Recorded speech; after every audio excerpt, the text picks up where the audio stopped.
Hey everybody, Mark here from Tiling Connect. Welcome back to the show. We are very fortunate to have another amazing guest join us today. Aaron Huey from Coach to the Tradies is joining us, and pretty lucky to have him here. Aaron, welcome to the program. Cheers for having me on, Mark. I appreciate the invite. Thanks, mate. Now, I know this is going to go particularly well today because you're a seasoned podcaster, which is great. So I'm sure that there'll be no nerves between either of us, and we can have a really excellent flowing chat. But mate, you've been doing a lot of work in the mental health awareness space for the tradie community, and obviously Tiling Connect. We've got we're building a rather large community. I think we're getting there. We're a few thousand deep across our social channels and building every day. And mate, I suppose I don't want to steal your thunder, but can you tell us a little bit about your story in construction and why you are doing what you're doing in that space that we just mentioned? Yeah, absolutely. So, as you can hear from the accent, I'm not originally from this side of the world. So I grew up over in the UK. I've been in the carpentry industry since I was 16, left school to become a carpenter. Moved to Australia in 2010, chased the dream of the sun, sea, the sand, and all of that. Came here wanting to not get into construction, but when you've done something for so long and it's kind of the only thing that I fell into it. So, being a carpenter here, moving up into, site foreman, site manager, and then having a family here and being in construction, it's, the long days, the long hours, it's something that I never really wanted to have. I grew up with my old boy being in the British Army. He was always away, whether he was away on tour or away, war or practicing or whatever it was. I was kind of conscious that I didn't want to become that dad that was never there. And unfortunately, being in the construction industry, especially being at the level that I was as a site manager, you're the first to open the gate and the last to leave, and the phone never stops. So, for all intents and purposes at the time, I was here with my now ex-wife, and we had one daughter. She was 2. Everything was going great. Was kind of in the country of my dreams. At the time, I was really enjoying what I was doing. Marriage, relationship-wise, everything was going great. And then I had a friend pass away back home in Scotland, a really, really close friend of mine. Sorry to hear that. Had an unfortunate turn of events with the police, and he came off the wrong side of it. So, the grief of losing a friend, I've never really lost to, granny, people like that. But a best friend, someone who's really close to me, it kind of really rocked me. But it almost took a whole year before we were able to get back to Scotland to see his graveside. And it wasn't until I was there that it really hit me that, he's gone, he's no longer here. Being on this side of the world, it's not uncommon not to speak to people for 3, 4, 5, 6 months back home. So for a little while, it just felt like we hadn't spoke. But the realization of standing over his grave that he was no longer here, I then came back to Australia. My mental health just dipped massively. Like I think it was just obviously the grief of losing a friend, but it was the anger and the way that it happened and the things that were said about him. And I'd never really dealt with depression or anxiety or anything like that. It came on pretty quick. I was being really angry at site. I was really snappy when I got at home. I wasn't able to think straight. I now call it the grey, because it's like when you can't think properly, you're not registering things, you're just doing things on autopilot. And I did what most men do. I waited as long as possible for going to see anybody. And my ex-wife, she said to me, like, you're not right, you need to go and speak to somebody. So eventually I did. I went and saw the doctor, got put on a mental health plan, and then got some medication to help with the mood swings, and I got sent to a psychologist to do some sessions with them. And I did about I don't think I did the full 10 with them, but between the medication and talking to him, it was clear it was just grief. Everything was all right. So I managed to get myself back on a kind of level playing field where I was able to self-regulate my anger. Things were good at home. By this time, we had a second daughter, so she was only a couple of months old when I had the same thing happen here. Another friend pass away overnight, just like that.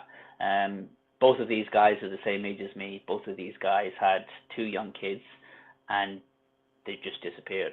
And it, not only did that affect me again, and probably it triggered more the second time round. I had to go back on medication. I was more, by this time I was a site manager, so I was running sites and trying to hold it all together. I wasn't doing it great. But what I did find this time round was, by this point I was looking to better myself. I was questioning, why am I doing what am I doing? What's life all about?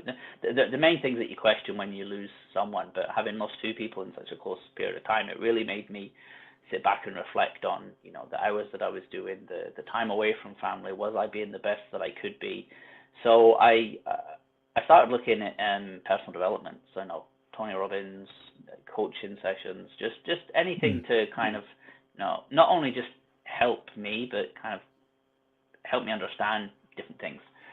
And I found a personal development company here in Sydney. I went to one of their weekends. It was like a personal intensive weekend, and it was a very eye-opening experience. I've never really been in a room of any of that kind of jumping around and live your best life stuff. But when I saw what the guy was able to do on stage with 3 or 4 different people, talked about where they are in life, where they want to be, and helped them kind of reframe what they were looking at. I was like, oh, I want to do that. Like I can see myself doing that. So I ended up becoming part of I joined their coaching company. I was coached by them for probably a year, and then they asked me to become one of their coaches. And this was pre-COVID 2019.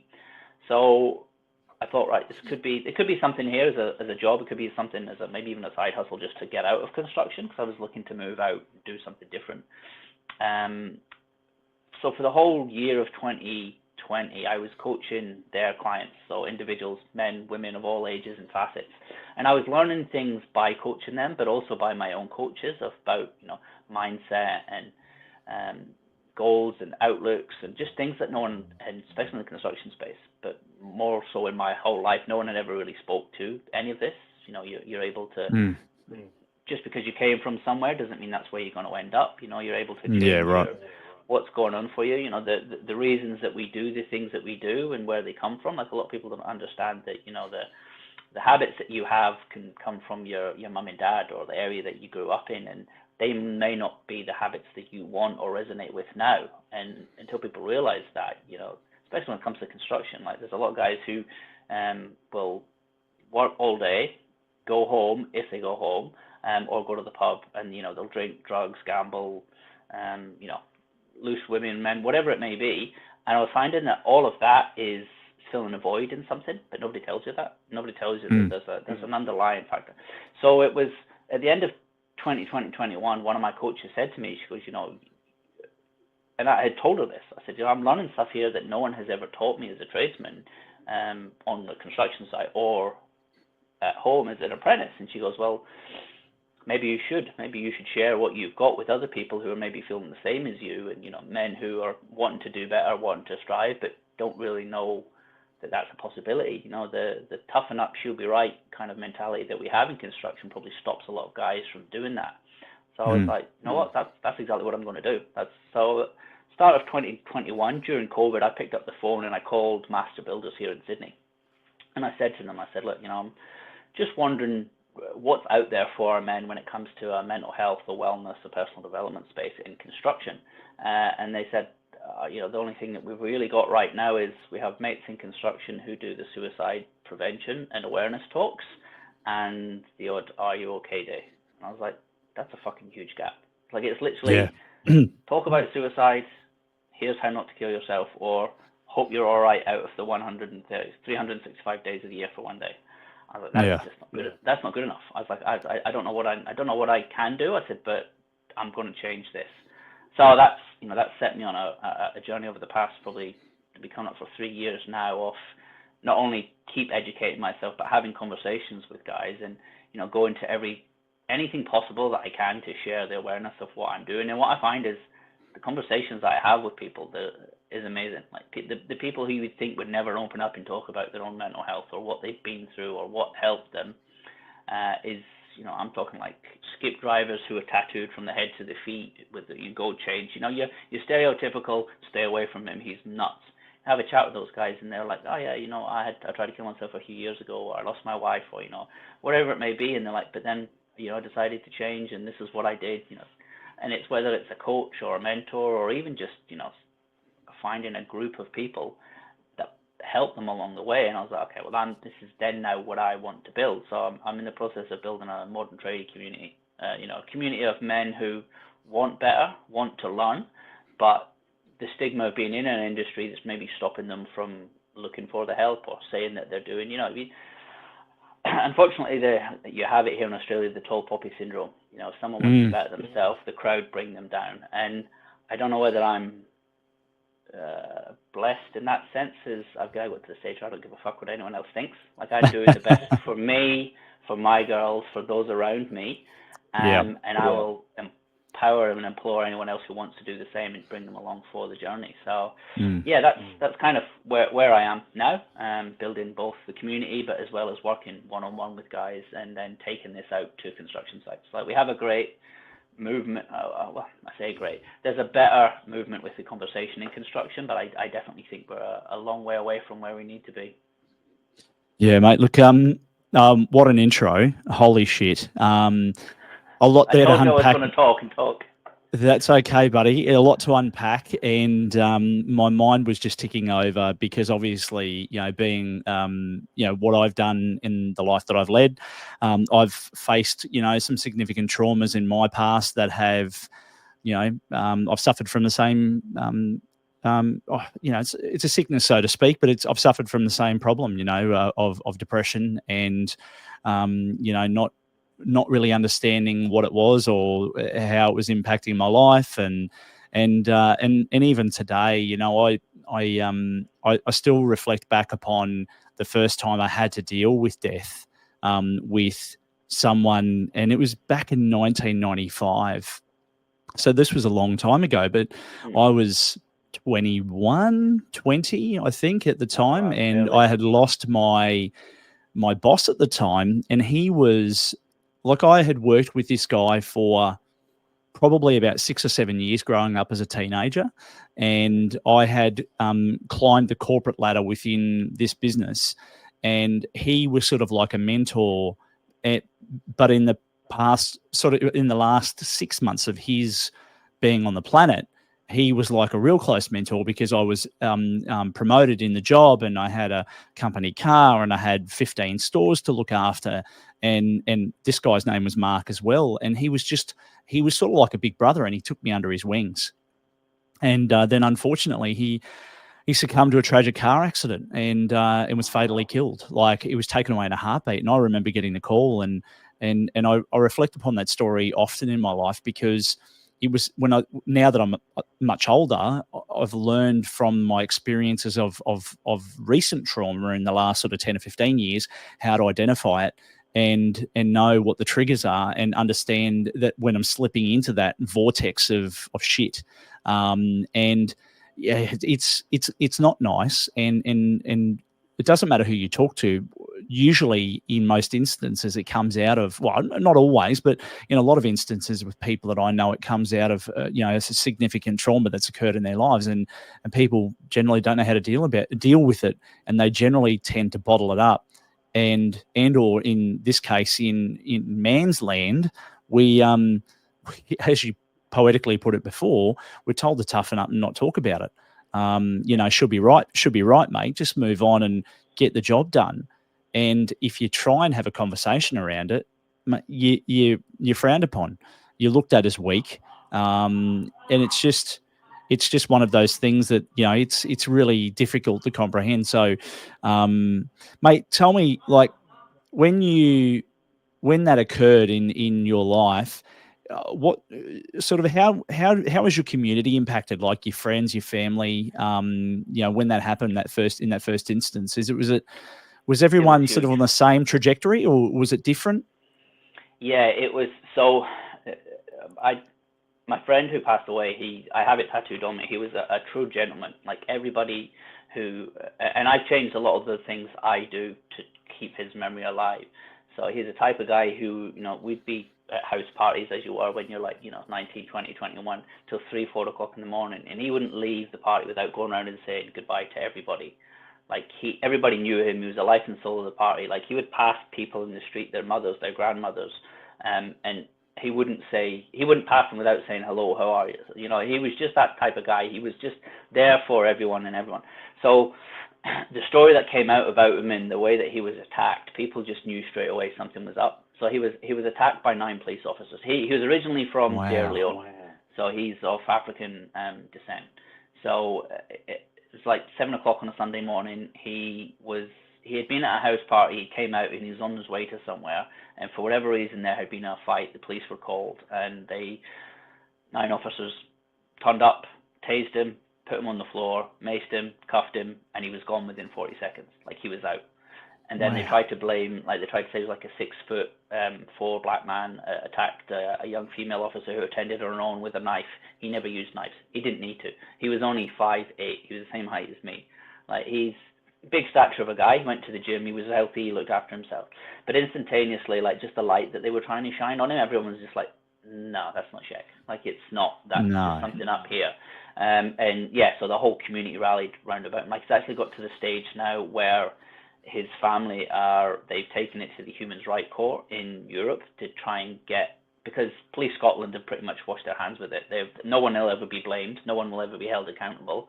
You know, there's been documentaries about it on, like, BBC back home in the UK, and, you know, they just tarnished his name. But everybody knows that this just, you know, there was, whether it was racism, whether it was just wrong place, wrong time, whatever it was, they tried to change the story so much within the first 24 hours. They clearly knew that they had fucked up. So that, because of that, like, the whole community was affected. Like, look, you know, he was a father he just had a 15-week-old son, plus he had a 3-year-old boy. So they've lost dad. You know, they're never going to have their dad. His sisters, who both moved up from London to live in Scotland to get away from all the violence in London, they didn't feel safe in Scotland anymore, so they've either moved back to London. I actually think one of his sisters moved back to Sierra Leone. So huge void left in the community, and just for nothing, like, just out of the blue. Like, it was really like I remember the morning getting the message. So I woke up on a Monday morning. So the Sunday. The Sunday before, it was my daughter's 2nd birthday. That Sunday morning, we had found out, me and my ex-wife had found out that we were pregnant with our next daughter. So, like, it was huge celebration. It was amazing. And then the next day, the Monday morning, I woke up to, like, missed calls on my phone from people back home, and I was like, oh, geez, they must be celebrating back home or something. I'll get to that. But doing what most of us do, you know, I went to the toilet, sat down and opened up Facebook and looked, and there was a post from his brother-in-law saying, does anyone have any information that led to the death? Does anyone have any information that led, with the altercation that Sheku had with the police, that led to his death? And I had to read it like 4 or 5 times. And I was like, you know, when you know you're reading something, but you just, I must have read that wrong. And then I just burst into tears, like, on the toilet, and my wife heard, and she came through, and she was like, what's up? And I couldn't even talk, like, I just had to show her the phone. And we just standing looking at each other, like, outside the bathroom, and just like, So I phoned my sister back home and my mum, and, you know, same thing, couldn't talk. Like, he was just that close he was like another brother to my family. So, and then, yeah, just because of the year of not being able to get back home to him, it was all the stories in the press, all the write-ups in the press, seeing all of the marches and everything that people did back home. But the one thing that stood out was everybody knew that it was bullshit. Like, everyone knew who he was and the type of guy that he was. So in that respect, it was great, because although they tarnished his reputation, everybody knows who and what he was. And I'm going to get a little bit woo-woo for you now, but it's part of my story and why I kind of went down the path that I went. But a year after his passing, probably a couple of months after coming home, a friend of mine said that there's a lady up in Brower Waters here in Sydney she's a medium, and she connects to people who have passed on if it's something that you want to. And I'm the kind of guy, I don't disbelieve anything unless I've tried it myself. And I was like, you know what, I'll see. You know, if it turns out to be this lady and she's full of it, then at least I've had the experience. But I sat with this woman for about an hour and spoke to my best friend. Like, the stories that came through were just, there's certain things that only me and him knew about, like nobody else. Things that we did back home in the past, things that he was joking about. And just for an hour, like, and he even spoke about, like, his passing and what they did to him, and, you know, where I was over here, and just things that there's no way this lady, she's like a 60, 70-year-old lady. And it rocked me. I was like, well, if I am am speaking to somebody on the other side, then that means that this life there's more to life than what we think, what we've been taught. And she said to me when we finished, she said, I can see that you're close. She said your brother, like she kept saying your brother's here, so that's how close we were. And she said, I can see that you're really close to your brother. One piece of advice I'll give you, the best way to keep someone's memory alive or remember them is to be and act like they would. So that's the bit that I took away from her, like, okay, I'm going to start being, that just saying hello to everyone, in a room of people, whether it's a networking thing or a social thing or a work thing, always saying goodbye, not leaving without just those little interactions that he did. And so that being said, it made me deal with his passing a lot easier. Like, it made me think that, he's not just gone, he's actually, whether he's gone on to another life, whether his soul's gone on to another place, it made me delve into the kind of spiritual side of things. So I got a spiritual mentor who I still speak to today, and he taught me about, the soul's journey. And, some people think it's crazy and some people think it's woo-woo, but what he has taught me has helped me deal with death and passing of others, that, this isn't final. There's more to life than just this. And I think that's that belief in the learnings and teachings that he's taught me is another reason that makes me want to push men to be better, because it's like, you only have this one life that you're here for this time round. Don't waste it. Whether you're here for another 50 years, whether you're here for 2 days, don't waste it. And why would you want to waste it by constantly falling back into the same patterns or blaming the people beyond? But like, take ownership of what your life means to you. So that's kind of been the catalyst that just keeps me pushing, keeps me going, because I know that you only really have one chance at this life in this lifetime. Whether you get reborn and it starts again, I don't know. We'll find out once the lights go out eventually. But it's interesting, and like, it's probably the only word that I can think of at the moment, but it comes up often on my social media feed because I do a lot of posting for the business that I run on the side, and also for the podcast as well, and just in general. It's just a way of connecting with people. And I think Jay Shetty interviewed Orlando Bloom and it keeps coming up on a snippet where they're talking about, the power of just connecting with people. And, I think Jay asks a question about, asks Orlando a question, and Orlando's response is basically, make it great. Like, when when you're with someone, every moment that you're with them, make it amazing, because you just don't know when you're going to get a chance to do it again, because you could leave and that could be very much the last opportunity that you get to see or speak to someone and spend time with them. So don't get caught up. I think the messaging behind it is, obviously, don't get caught up in yourself and your ego and everything else, but make every moment in life count. And certainly don't knock it until you try it, because until you try it, you've got no idea on what it's actually like. And being a judge in life is not the place you want to be sitting, or it's definitely not the seat you want to be sitting in, and living a full and prosperous life. I've had so many people I've told that story to, and especially the older generation, they just kind of fuss at it, and I'm like, well, try it. Come with me, come and speak to it and see who comes through to you, and they're scared. No. And again, like you said there, it's the ego. The ego, if more men especially, like, we don't know how to lose our ego or let it go for the sake of an argument. Like, it's just, what's it worth?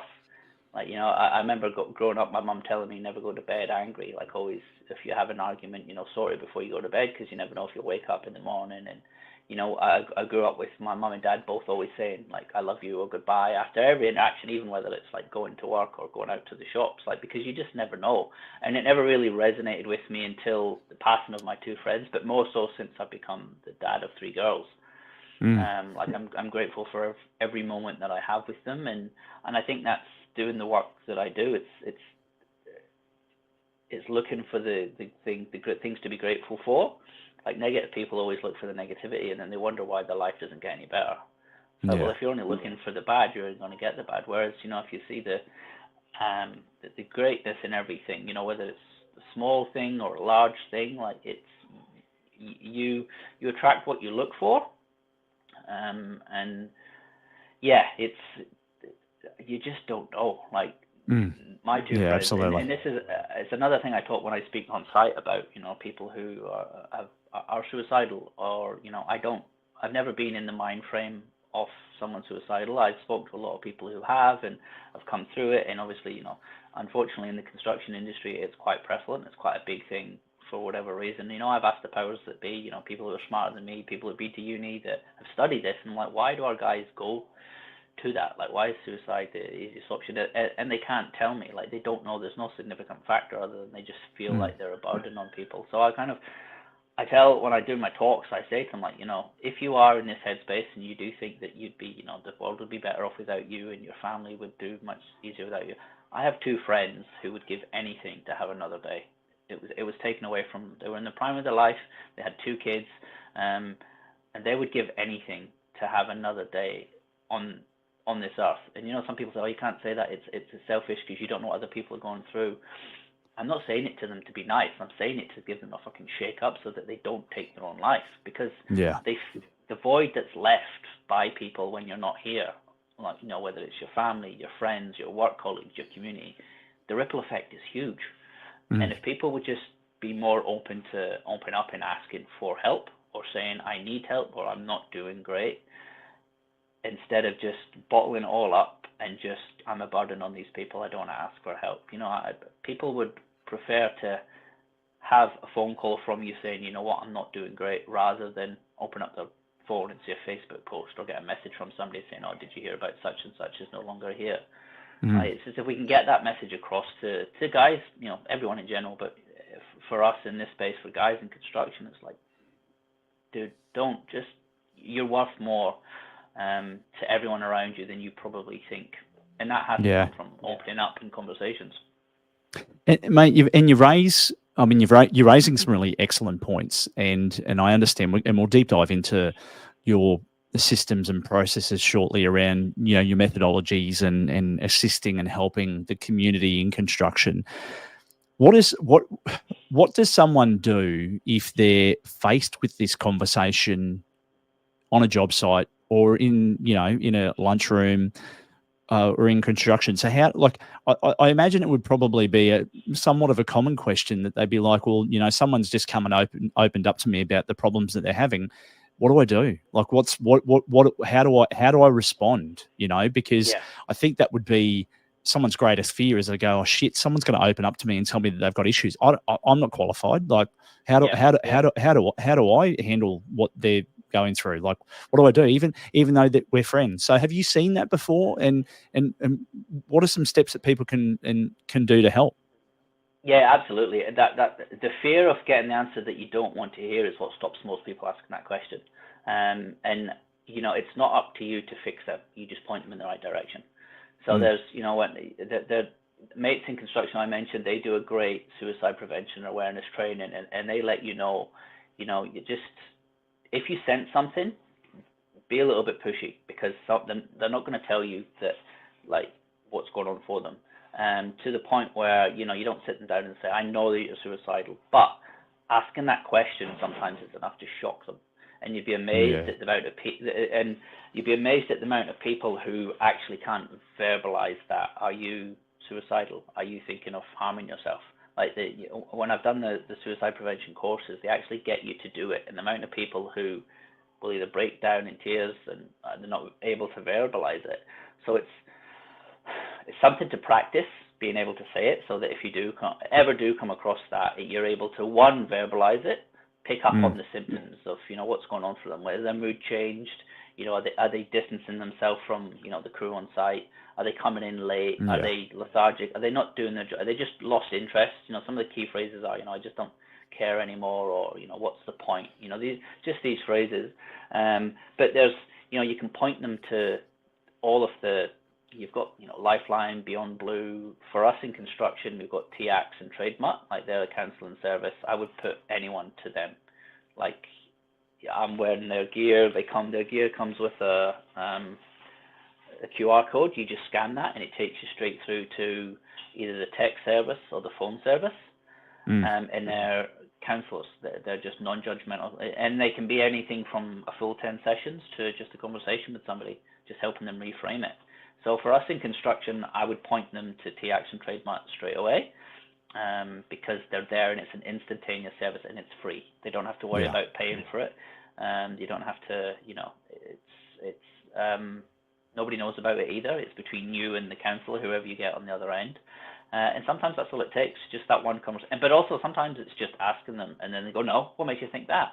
And it's enough to shake them out of it, because they're like, oh, somebody's picked up on this. And it is a daunting conversation to have with someone. However, if you do it and you come across from the place of love and concern and, not want to lose a brother or a friend on site, and put that across to them that, I'm not doing this to judge you, but I've just noticed a few things, this is what, and put it across to them, this is what I have noticed about you. I just wondered if there's anything all right, and if you can, do it away from people. So, take them for a coffee, or, even if you want to say, fancy catching up for a beer tonight after work or whatever, and just approach it from a place of concern, not a place of kind of authority. Like, I know you're not well, you need to get, and that's, there's no easy way to have the conversation, but no, I'd rather people had the uncomfortable conversations than be standing over somebody's casket.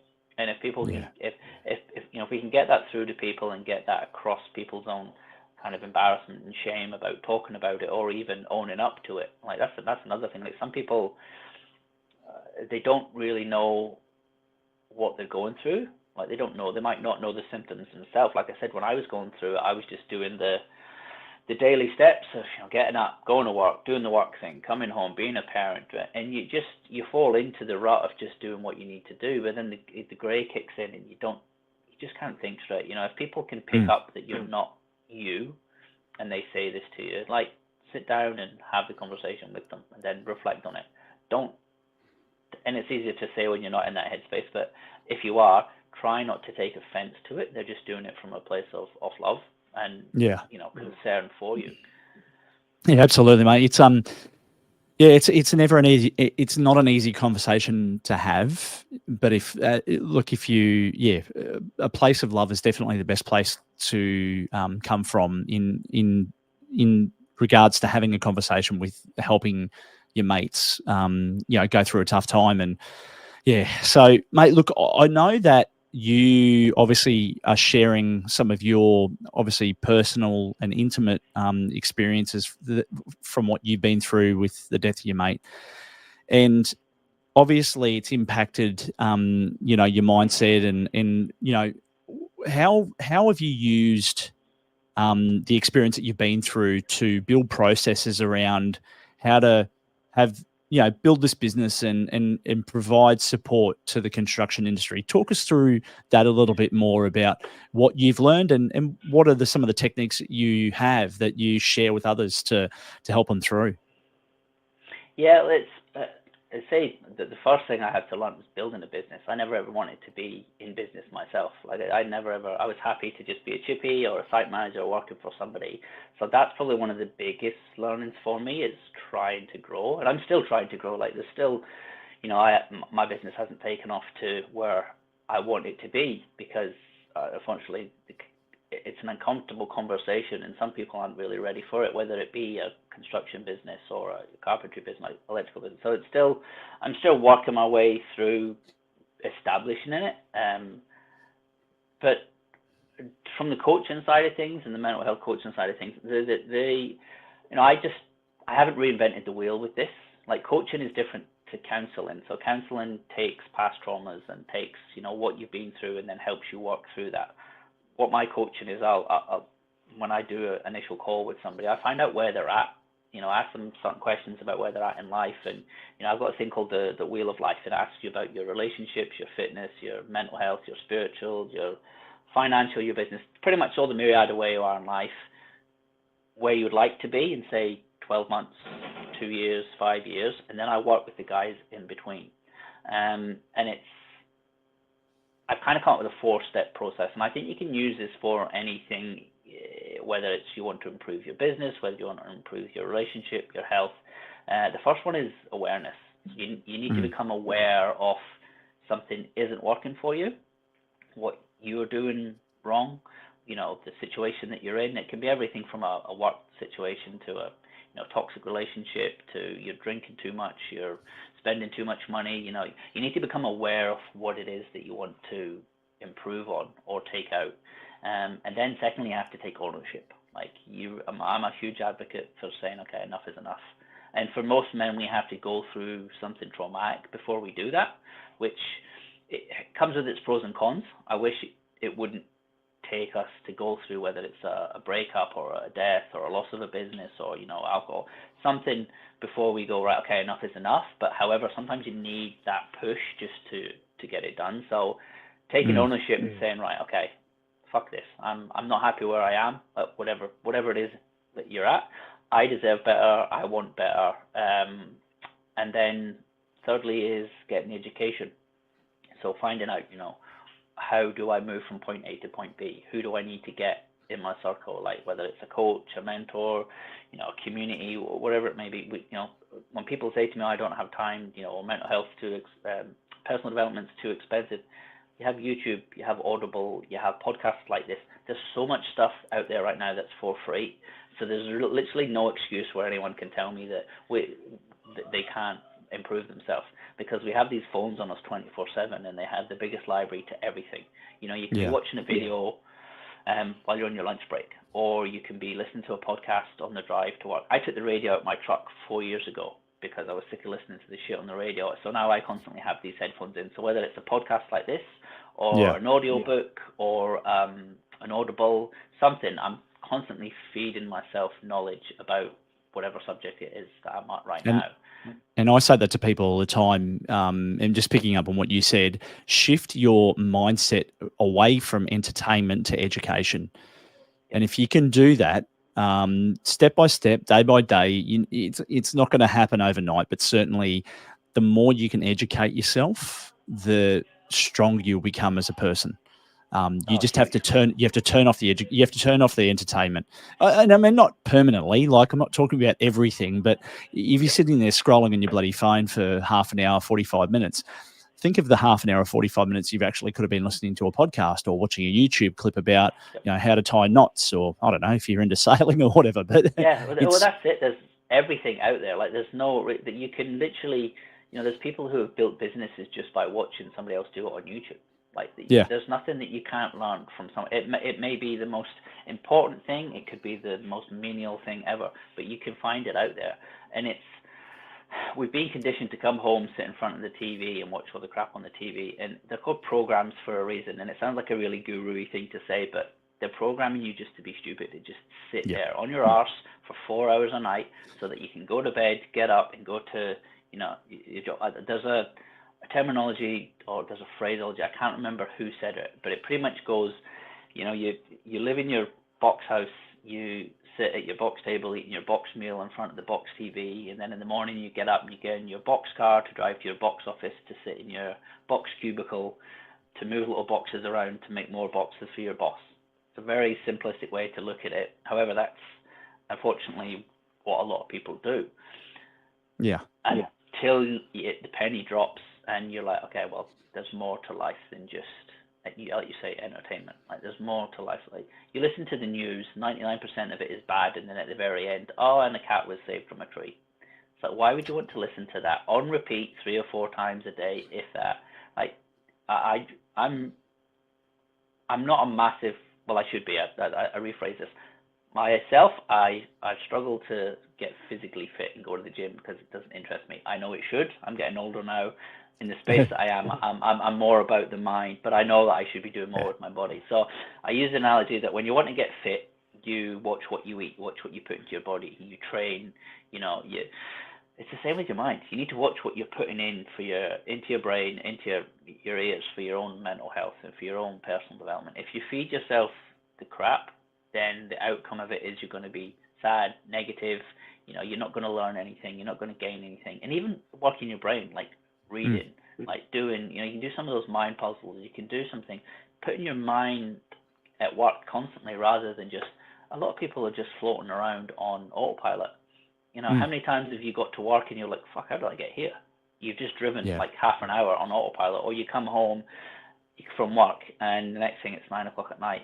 you've had dinner, kids have gone to bed, and you sit down, and you're like, Jesus, where did that go? So many people on autopilot. And like you say, it only takes half an hour, 45 minutes a day to listen to something, whether it's a different insight to something. And there's just so much. So there's the 3 stages. So the awareness, ownership, and education. And then the last portion of it is probably where I come in, or people like me come in, is accountability. Getting someone to hold you accountable to what you say you're going to do. If you want to change, whether it be your diet, your mindset, your spending habits, the people that you're hanging around, we're all well and good at saying, yeah, I'm going to do that. How many people have started a New Year's Eve, first day of New Year resolution, and by the 7th, it's gone. They didn't go to the gym. They didn't do it. We're all good at it. We're all guilty, man. I've done so many of them. However, when you get someone to hold you, when you get someone to hold you accountable, you're a little bit more aware of, okay, well, I'm having a meeting with Aaron in a week. He's giving me these tasks to do. I better do them. And I use my kids. Like, I read this in the network marketing book years ago. Is the best accountability coaches you will ever have is your kids. Because if you tell your kids you're going to do this, or you're going to, your daddy's working on his business so I can take us away on a holiday, they will remember that. And every week they'll say to you, Daddy, when are we going on a holiday? Or Daddy, when are you going to the gym? Like, they're like little mini life coaches in their own. But it's the accountability part is prevalent, because we're very easy at falling off the wagon. And if nobody's watching, it's like, how do you act when no one's around is how you should do everything. But we're very easy at, slipping over to Netflix, or slipping over to, ordering dinner, and I won't go for that run, or, falling back into habits of drink, drugs, whatever it may be. But having someone in your, and it doesn't even have to just be a life coach. It can be a brother, it can be a friend, it can be your wife, your partner. You can say, this is what I want to do for the year. This is where I want to be. Will you hold me accountable? And if you have someone who is on the same path as you, perfect, awesome. Unfortunately, some people don't, and you have to find the people who align with what you want to do and get them in your corner. And sometimes, as hard as that is, that means getting rid of the people who are in your circle now. I have one guy who I've coached. He had a really bad friend circle, and they were all into drinking and drugs, and not really working. Whereas he wanted to elevate himself for the sake of him and his kids, and he had to pretty much cut ties with all of the friends that he had, because he knew that he was going to drag them back in. And even to the stage where, I heard Tony Robbins say one thing pretty much similar to what I said just now, like, you need to cut ties with those in your life who aren't helping you progress or get to where you want in life. And sometimes that can even be your mother, your father, your wife, your boyfriend. It can be those people who are close to you that if you put enough onus on yourself, you have to say, okay, enough is enough. Now, with your mum and dad and wife, you don't have to run for the hills and cut them out, but you can certainly limit the time that you have with them, or you can limit what you tell them, so that you're not getting the negative response to, oh, what are you doing that for? Or why would you want to do that? Because, not everyone's going to understand the journey that you're on. And, some people are comfortable sitting in their own shit, but then they'll project on others, oh, I wouldn't do that, or you shouldn't do that. And if people can understand that that's a limitation that they've put on themselves, so they think they have to put it on you. I grew up with parents telling me that, money doesn't buy you happiness. So I have a really kind of bad mindset when it comes around money. Without I'm working on myself. And then now I say to my mum, like, have you ever seen an unhappy man on a jet ski? And she's like, oh, it's not all about money. And it's not. She's right. No. However, money does take away a lot of the stress. If you're not worried where your next meal coming from, or if the red light comes on in your car and it's not a money worry, having money is definitely a net positive. I wouldn't involve myself in it fully and have my whole life revolve around money, and I'm really not a materialistic person for that reason. However, being comfortable and having your finances all in order and having everything squared away certainly takes away a lot of the stress and anxiety of life. And there's a lot of people feeling the pinch of that right now. Yeah. So yeah, it's not easy by any stretch of the imagination, but it's also not impossible. Exactly. And mate, so talk me through a little bit more. I know that we've gone down. No, it's all right. Let me rephrase that. Work-life balance in construction. obviously, so tell us a little bit more about your life coaching. Tell us more about what you offer to the tradies and how it can impact their health and well-being, their outlook on life, their mindset. Give us a really good look in on that. Yeah. So essentially, the work-life balance thing that you mentioned there, one of the simple things that I put together that I learned, again, I haven't reinvented the wheel with this, I've just taken it from somebody else, but I call it leave your boots and shit at the door. So it's, as men and fathers in construction, you'll work 12 hours, you'll rush home, you'll just go straight into dad mode. And, sometimes it's great getting home, other times you'll get in and your wife's just chewing your ear out. Where are you? You worked too long, done this, and, you've got bills coming out of your ear, this. The kids are screaming, the kids are we've all been there, like you all walked in the house to be handed a baby. So this is something I used to do, and initially I felt guilty for it. I would take 10 minutes before I'd go home, and I would sit in the car, and I would either have a power nap or a meditation. Like as the years have gone on, I use meditation for a lot of my stress relief, a lot of my anxiety, my breath work. These are all things that I implement in my coaching with the guys. But this one specifically is called Leave Your Boots and Shit at the Door. So nice. Take 10 minutes when you pull up outside your house, or you pull into the garage, or even if it's easier, do it around the street so that the wife's not twitching the curtain and she sees you sitting there. But take 10 minutes. Breathe, let everything go. The shit from the day, the arguments, the fights, the worries. Have you ordered enough concrete? Have we done these permits? Whatever it is, let it go, so that you're able to take 10 minutes to yourself. And that's where the kicking the boots off is. It's kind of a present before you walk through the door, so that then when you walk into the door, you're present as father, husband, son, whatever it may be. You're there for your loved ones, because we all take work home with us. The phone never stops. However, it doesn't have to. If you go into the house with the energy that you had at work, the frustration, the fight, it's just going to build up, and it takes away from the time of what the family time is supposed to be. None of us go to work every single day because we love it. We do it because it pays for the things that we love. That's the kids, house, holidays, all of those things. And if we don't take time to just have a break between them, it can massively impact. But then in the morning, it's the same on the flip side. So before you leave, if you have had anything from the night before, the kids have been up late, the kids haven't been doing what they're told, you and the wife are fighting, there's money issues. Before you put your boots on, take 10 minutes and just let that go. Because if you take that to site, you're going to hit site, fighting, shouting, arguing with everyone. You're going to be the grumpy tradie who's shitty with everyone. And I have been, they used to call me the angry Scotsman, because I would be the smallest, but I'd be the loudest, angriest, most grumpiest fucker on site, shouting at people. So that's a great one. It's simple. Like, it costs you nothing to take 10 minutes before you go in the door. And people go, I need to get home. You don't. If you can take 10 minutes to let it go, release everything, get yourself in a better mindset, a better headspace, so that you can be who you need to be at home, you'd be amazed at how much of an impact that has. What's if I can just jump in quickly there, what do you have a favorite app that you use that you find the best that you've chosen from everything that you've tried? I actually, so I have them all on my phone. I have the Calm app. There's a really good one for men. It's called Mental, Mettle. Bear Grylls, the kind of SAS guy back in the UK, he put it together. But really, I just YouTube. I'll just Google meditation, YouTube. It's there. It's all these apps are great, but again, you have to pay for them. You have to pay prescriptions. There's so much stuff out there that's for free.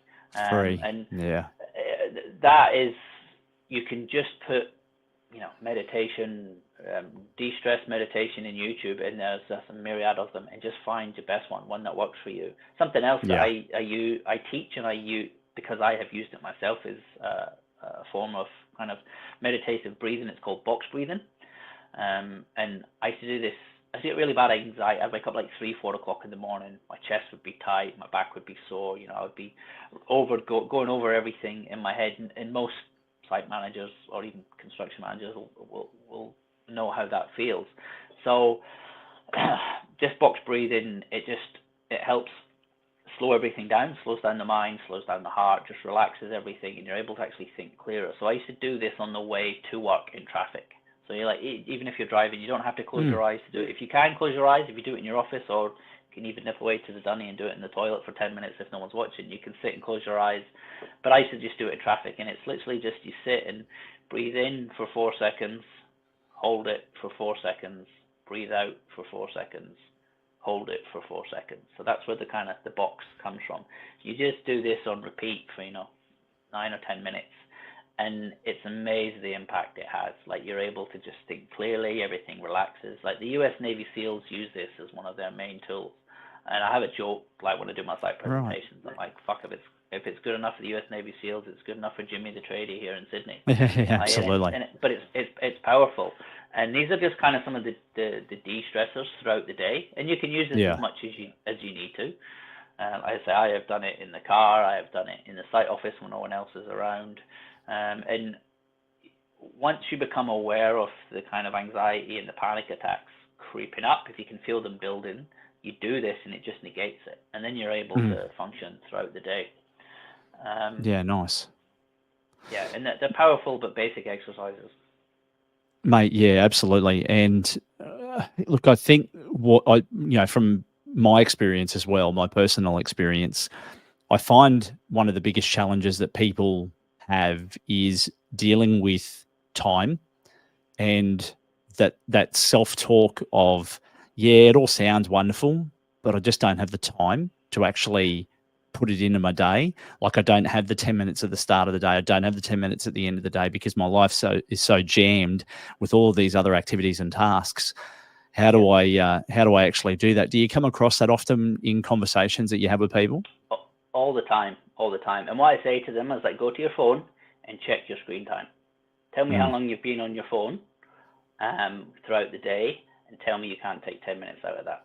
I use this all the time. I call out my guys and they tell me that.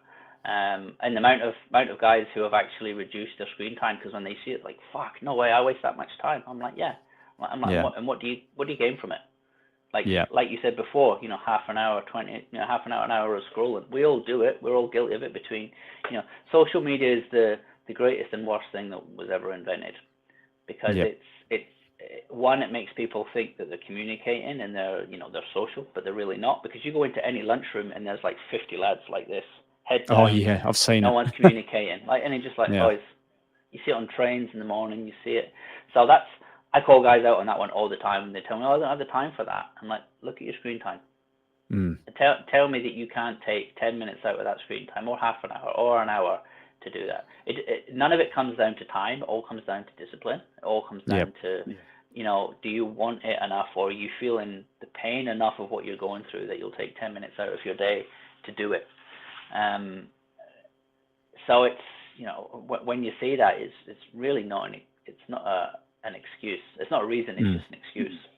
Yeah, exactly. It's what they refer to as a limiting belief in the Anthony Robbins world of, and I won't go into that today, but of course I've had a very similar background to you, and I've experienced a lot of those courses. So there's a lot in there about limiting beliefs and how to remove them, and what they actually mean, and how they stop you from doing things. But it's something it's self-imposed on through your mindset.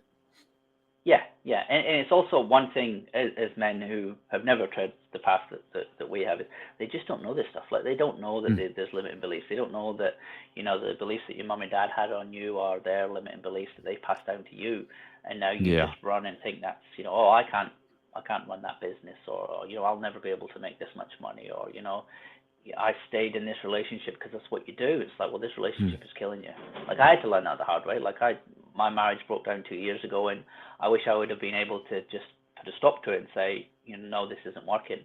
I didn't. I tried I went down the route of going elsewhere, and I now regret it, and now look back and think, how could I have done that? But at the time, it was my only outlet. It was the only way I was able to keep my family together and get what I wanted, like the selfishness of it. But now looking at it, like, me and my ex-partner are in a better space because we are co-parents rather than man and wife. And a lot of people are scared to do that because you don't break up your marriage. You have to stay together for the kids. And then what, the kids Yeah. become 18 and disappear, and you're left looking at each other like, why? We don't know each other. I'm not. You're a different person to who you are when you meet. Yeah. 15, 20 years ago.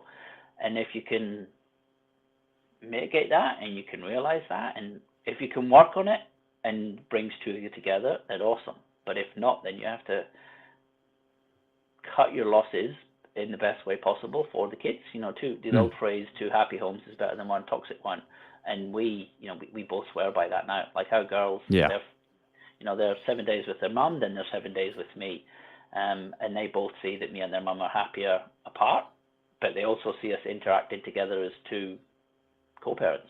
And that's 10, 15 years ago. If you were to say that to some people, like generations, the old woke generations here in Australia, it's, oh no, you have to stay together, even though you hate the guts of each other. Why? Yeah, that's right. Why would? Yeah, and again, and it's not for everyone. Like Celebrating milestones of misery. That's like, yeah. Why? Like, seriously, just choose a path that's not together. It's not, well, it is difficult, but once you get on the other side, you'll rediscover who you are as a person. Like, you'll find that person. Like, Absolutely. As we learn in SES, which I'm a volunteer for here in Queensland, we learn more from and I say this often, we learn more from our mistakes than we do our successes. So whenever we're doing briefings and debriefings on every job that we do, we pull it apart and we talk about all the stuff that went wrong, all the shit that went wrong, and we go, okay, how could we have done that better? And that's how life should be. It's not meant to be smooth sailing. I mean, that's a pipe dream, the most. Anyway, I could be on the bandwagon like that forever. Essentially what you do in the SES is what I do with guys in life coaching. So I find out where they're at, what went wrong, why did it went wrong, how can you learn from it. I have a phrase, everything is a lesson or a blessing. So if you learn from a mistake, awesome. If it happens to you and it's a benefit, then it's a blessing. Like, you're not, to think that you're going to go through life and not fuck up is inconceivable. But if you keep doing the same thing, then that's on you. Like, I'm a firm, especially as men, like, we don't know what we don't know. Nobody gives us the handbook to be men, fathers, partners. It's just not something that's done. And you're going to learn the hard way sometimes, but you have to learn it. Like, if you just keep doing the same thing, repeat, and you don't, I know some people who have been 10, 15, 20 relationships, and they only last for a couple of months, and then they keep blaming another person. You're like, no, there's a common denominator here, and it's not those other 20 people. You're like, there's something. And if you can't, what you do at the SES, look at the situation, look at you and say, okay, what went wrong? What did I do wrong? Could I have handled that better? What would I do better next time? Like, realistically, we need to do that for ourselves. Absolutely.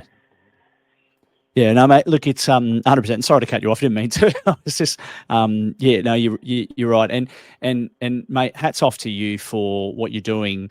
We need to change the narrative. We talk about numbers and statistics, and we look at the amount of suicides that happen around the world every year. And I think we're tipping the scales, just over 800,000 suicides every year. I think 600,000 of those suicides are categorized as men. In the research, I think 1 in every 8 minutes. Is what sort of the numbers we're looking at the moment. And it's horrific. And it's scary to think that men are tipping the scales in their favor. We obviously would love for no one to be taking their own life, but certainly suicide amongst men is at an all-time high, and that number's not going down. So having a conversation about this in this space is so relevant and powerful. So, mate, look, just to wrap up today, I mean, obviously, with your business, we love connecting in our community with people like yourself and all of our guests. How do people find out more about what Coach to the Tradies is all about, and how do they get in touch with you if they want to get you involved in their organization or even a one-on-one? Yep. So it's I'm everywhere. I'm on Instagram, LinkedIn, Facebook. So it's Coach of the Tradies, Aaron WD Huey. I'm the only one that I've found so far, so you can't really miss me. My website is Hustle Talk Coaching, and you can go on there and get one-to-one coaching. You can get wellness presentations for your organization, as well as keynote speaking, whatever it may be. Like the more people who will hear me, allow me to speak this message and pass it out, allows somebody else to put their hand up and say, okay, maybe I do need the help, or I do resonate with what he's talking about. So yeah, please, socials. I am putting together an event here in Sydney because pretty much no one would let me join there. So I thought, fuck it, I'll build my own community. So the first of it is in Western Sydney here in October, with the look to do, South Sydney next year, maybe the CBD, maybe eastern suburbs, but then looking to grow it kind of all out throughout the States. Like I'm going to Tassie, been invited to come to Tassie in October, so it'd be good to maybe do one down there. And essentially the event is for tradies specifically, and it's a focus on mental health, physical health, with a little bit of networking. It's for tradies who are in the same space as you and me, want better, want more, want to learn, but they might feel that they don't have anybody to go to. So it's a community of guys who are there for each other to learn and grow and talk about this stuff, because I think what we've lost is that brotherhood, that we need to have. So if anyone's in Sydney this October, then reach out to me and I'll give you the details, because I'd like to grow this as far and wide as possible, because the more conversations I have with men like yourself in construction, I know I'm not the only one who wants to do and be better on all facets, mental health, physically, and business. So yeah, I appreciate it. That's awesome. Thank you very much. No, that's awesome, mate. Hey, we will make sure that we get all of those in the show notes and have them available when the episode goes live. But mate, no, thank you. I really appreciate you sharing your journey, being really open and transparent, and giving us a look into your life, mate, as well. I think that's really honourable thing to do, and share that journey with others. And I'm sure that there'll be people listening to this episode taking some next really positive, powerful steps towards a better life. But yeah, mate, like we coin it on every show. Until next time, stay connected, and looking forward to chatting to you again, hopefully in person next time. Absolutely, I'd love to, buddy. Would love to. Thanks, mate.